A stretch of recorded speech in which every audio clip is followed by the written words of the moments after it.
The Riverside Country Club was exactly the kind of venue my family loved, all polished marble crystal chandeliers, and the subtle but unmistakable aura of old money.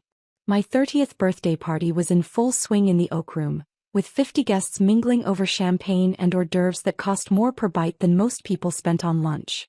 I stood near the bar, nursing a glass of sparkling water and watching my family hold court with their social circle. My outfit, dark jeans, a simple black sweater and comfortable flats, drew disapproving glances from the cocktail dress and heels crowd. "Alexis, seriously," my sister Victoria whispered harshly as she approached, her designer dress rustling with each step. "What are you wearing?" "Clothes," I replied simply, taking another sip of my water. "You look like you're going to a casual Friday at some office job," she continued, her voice dripping with disdain. "This is the Riverside Country Club. There are standards." My mother, Patricia, joined the conversation, her own perfectly tailored outfit complementing her equally perfect disapproving expression. "Alexis, honey, Victoria's right. This is your birthday party. Don't you want to look appropriate?" "I'm comfortable," I said. "Comfortable isn't the point," Victoria shot back. "You're embarrassing us. People are staring." She wasn't wrong about the staring. The other guests, mostly my parents' friends and business associates, along with Victoria's social circle, had been shooting glances in my direction all evening. But not for the reasons Victoria thought. "Look," Victoria continued, clearly building up steam, "I know you're going through a rough patch financially, but we could have lent you something decent to wear. Or at least given you money to buy an appropriate outfit."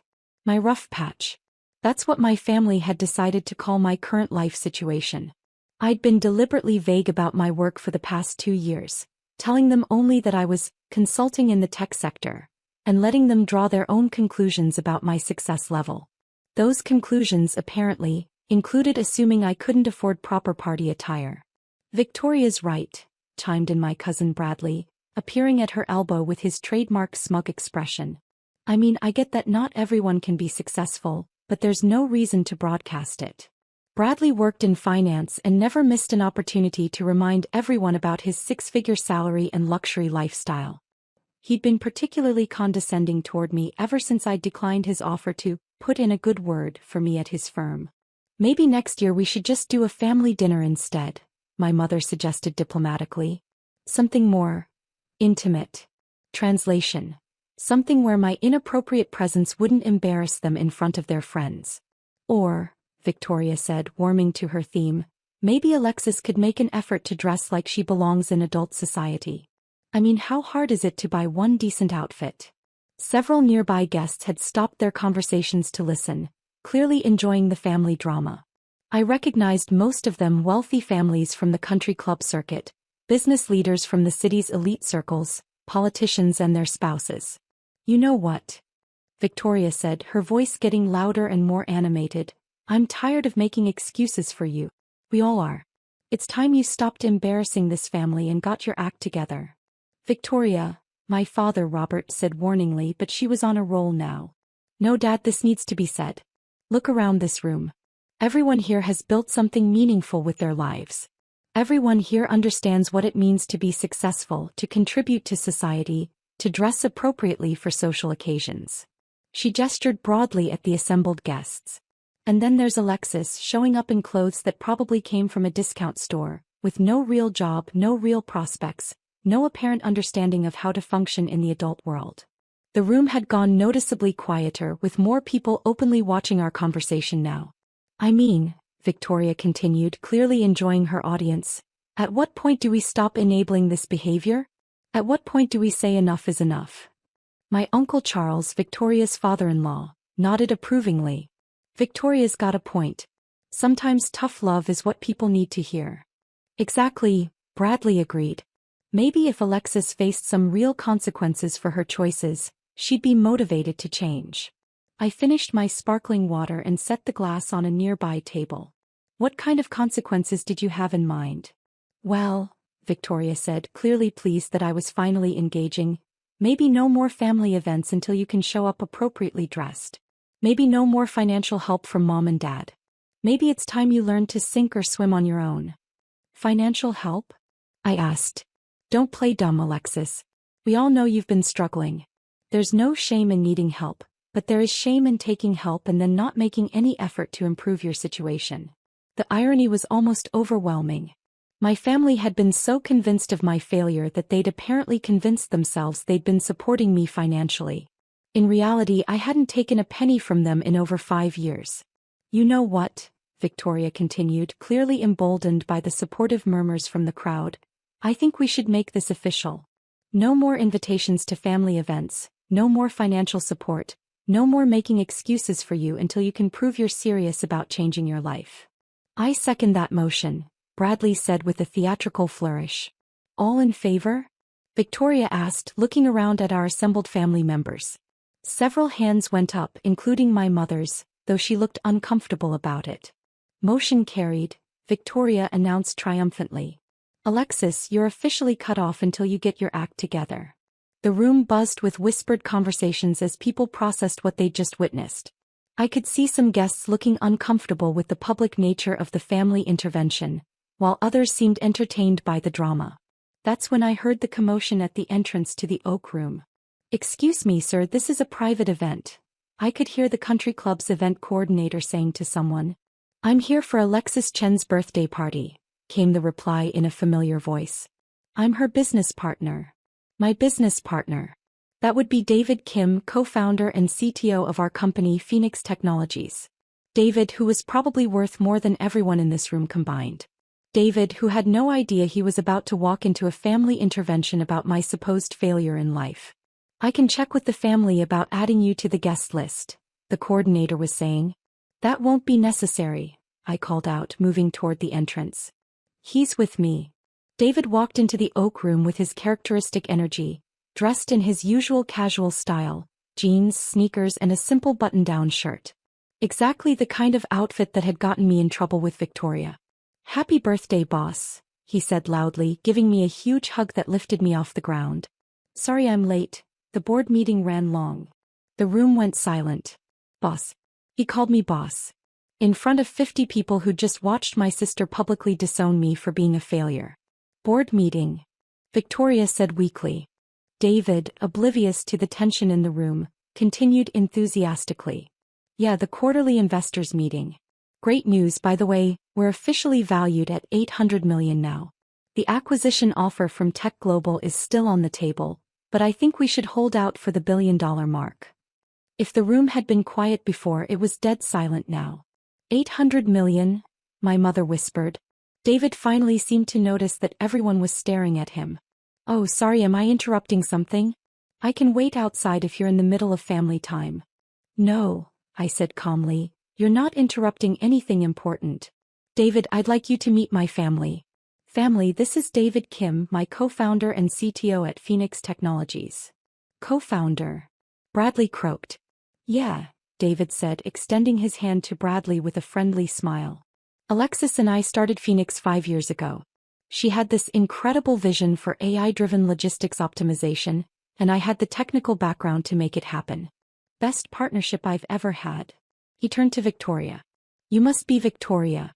Alexis talks about you all the time. She's so proud of your interior design business. Victoria stared at him like he'd grown a second head. AI-driven logistics optimization, my father repeated slowly. Oh yeah, it's fascinating stuff, David said, clearly in his element now. Alexis identified this massive inefficiency in how companies manage their supply chains. We developed algorithms that can reduce shipping costs by up to 40% while improving delivery times. The demand has been incredible. How incredible? My Uncle Charles asked. Well, we're working with about 60% of the Fortune 500 companies now, David replied casually. Last quarter's revenue was around 97 million. This quarter's looking even better. I watched my family's faces as they processed this information. Victoria looked like she might faint. Bradley's mouth was hanging open. My mother was gripping her champagne glass so tightly I was worried it might shatter. Alexis, David continued, did you tell them about the Tech Global acquisition offer? Because I know you were excited about having the option to cash out if you wanted to focus on the new venture. New venture? My father managed to ask. Oh, it's brilliant, David said enthusiastically. Alexis wants to start a foundation focused on bringing technology education to underserved communities. She's already identified 12 cities where we could make a real impact.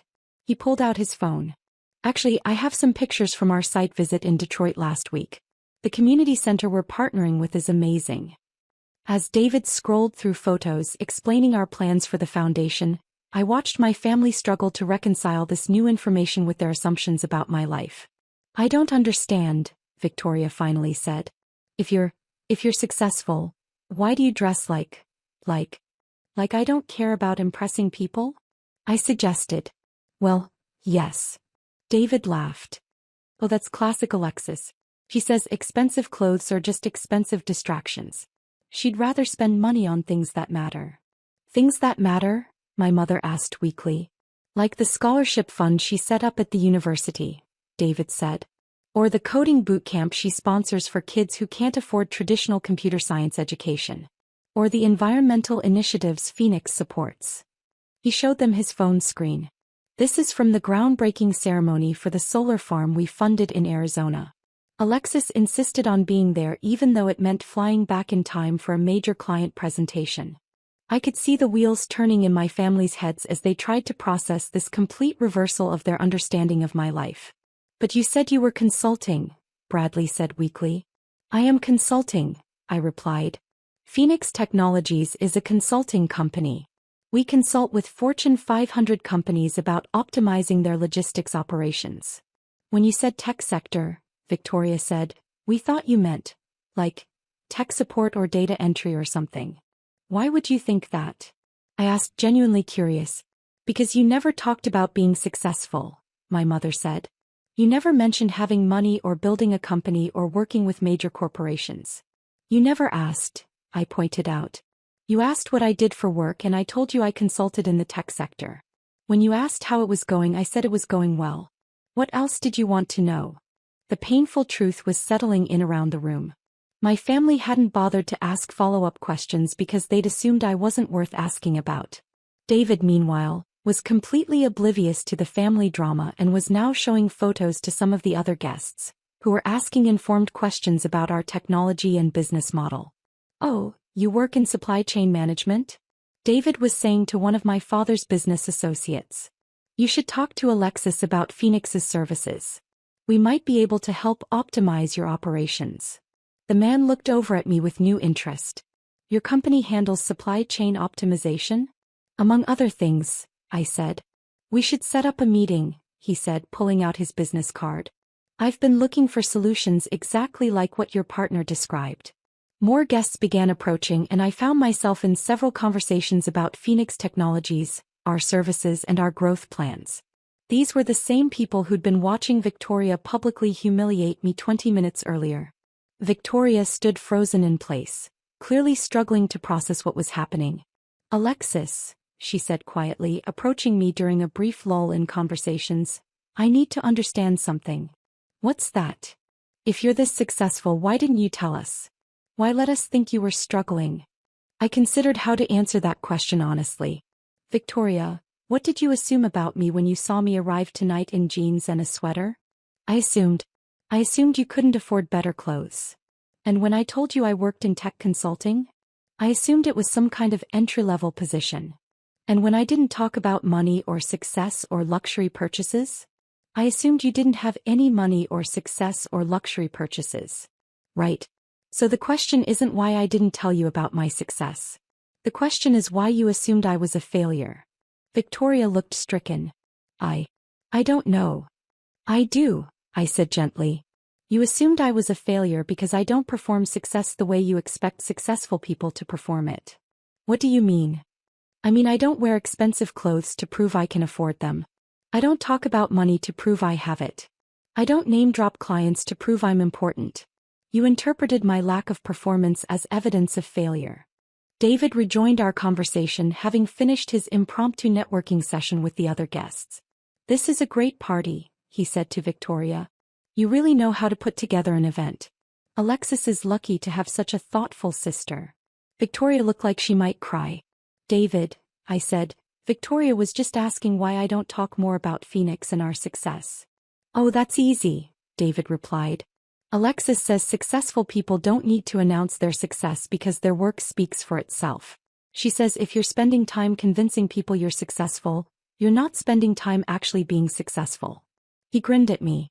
Plus, she's always said that the best way to find out what people are really like is to let them assume you're not important. Shows you who treats people well regardless of status. The silence that followed was profound. My mother finally broke it. Alexis, honey, we owe you an enormous apology. Yes, we do, my father agreed, approaching our group. We made terrible assumptions and we treated you poorly based on those assumptions. We had no right to judge you, Victoria added, her voice shaking. And we definitely had no right to publicly humiliate you at your own birthday party. I'm glad you see that now, I said. But why didn't you correct us? Bradley asked, joining the conversation. Why didn't you tell us we were wrong about your situation? Because I wanted to see how you'd treat someone you thought was unsuccessful, I replied. I wanted to know if my family would support me and love me regardless of my financial status. And we failed that test completely, my mother said, tears in her eyes. Yes, you did. David looked confused. Wait, what test? What are you all talking about? Before you arrived, I explained, my family was in the process of cutting me off from future family events because they thought I was a failure who was embarrassing them. David's expression shifted from confusion to anger. They what? It's okay, I said quickly. They know better now. No, it's not okay, David said firmly, turning to face my family. Alexis is one of the most brilliant, generous, hardworking people I've ever met. She built a company from nothing, she's created hundreds of jobs, she's donated millions to charity, and she's planning to give away even more through the foundation. He shook his head in disbelief. And you were ready to cut her off because she wore jeans to a party? We made a mistake, my father said quietly. A terrible mistake. You made multiple mistakes, David corrected. You made assumptions about her based on superficial observations. You treated her poorly because you thought she wasn't successful. And you publicly humiliated her instead of supporting her. David, I said, they understand now. Do they? He asked, still angry. Because I'm having trouble understanding how anyone could spend 5 minutes with Alexis and not realize she's extraordinary. Victoria stepped forward. You're right to be angry with us. We don't deserve Alexis's forgiveness, but we're hoping she'll give us a chance to do better. That depends, I said. Are you sorry because you hurt my feelings, or are you sorry because you discovered I'm wealthy? We're sorry because we hurt you, my mother said immediately. We're sorry because we failed to see your worth. We're sorry because we let our prejudices and assumptions override our love for you. And, Victoria added, we're sorry because we almost lost the chance to really know you because we were too busy judging you. I looked around at my family's faces, seeing genuine remorse and understanding. Okay, I said finally. I accept your apology. But I need you all to understand that success comes in many forms, and wealth doesn't determine someone's worth or character. We understand, my father said. And we want to do better. Good, I said. Because I'd like my family to actually know who I am, not just what I've accomplished. David smiled for the first time since learning about the earlier confrontation. Does this mean we can eat cake now? Because I've been looking forward to birthday cake all day. As the evening wound down, I found myself having real conversations with my family for the first time in years. They asked genuine questions about my work, my goals, and my life.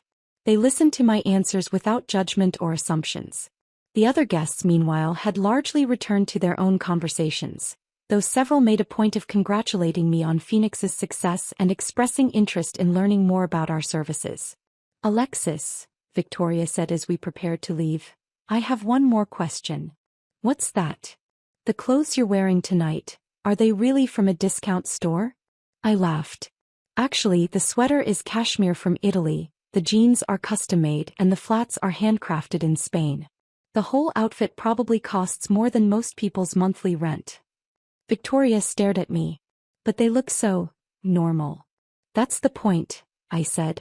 Good quality doesn't have to scream for attention. I have so much to learn, she said, shaking her head. We all do, I replied. But that's what makes life interesting. As David and I walked to our cars, he shook his head in amazement. Your family is intense, he said. They're learning, I replied. Tonight was a good start. Are you going to tell them about the international expansion plans? Maybe next time, I said. I think they've had enough surprises for one birthday. Fair enough. But Alexis. Yeah. Next year we're having your birthday party at the Phoenix offices. I want to see their faces when they realize the building is ours.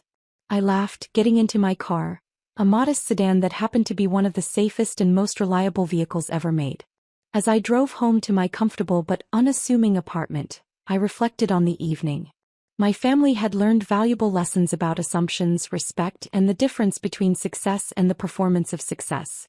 But most importantly, they'd learned that the most successful people are often the ones who don't need to prove it to anyone. The next morning I woke up to a text from Victoria. Coffee today?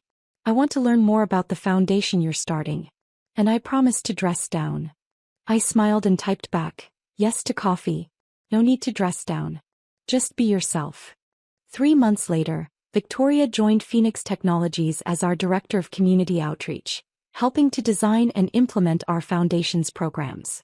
She turned out to have a brilliant mind for organizing community initiatives and a genuine passion for educational equity. Bradley, humbled by his assumptions, asked for advice about transitioning from finance to technology consulting. I connected him with a startup that needed someone with his background, and he's thriving in a role that actually utilizes his skills. My parents started asking better questions and making fewer assumptions, not just about me but about everyone in their lives. And David? He still shows up to family events in jeans and sneakers, armed with endless enthusiasm for explaining our latest projects to anyone who'll listen. Sometimes the best birthday gift isn't something you receive. It's the opportunity to show people who you really are and watch them rise to meet you there.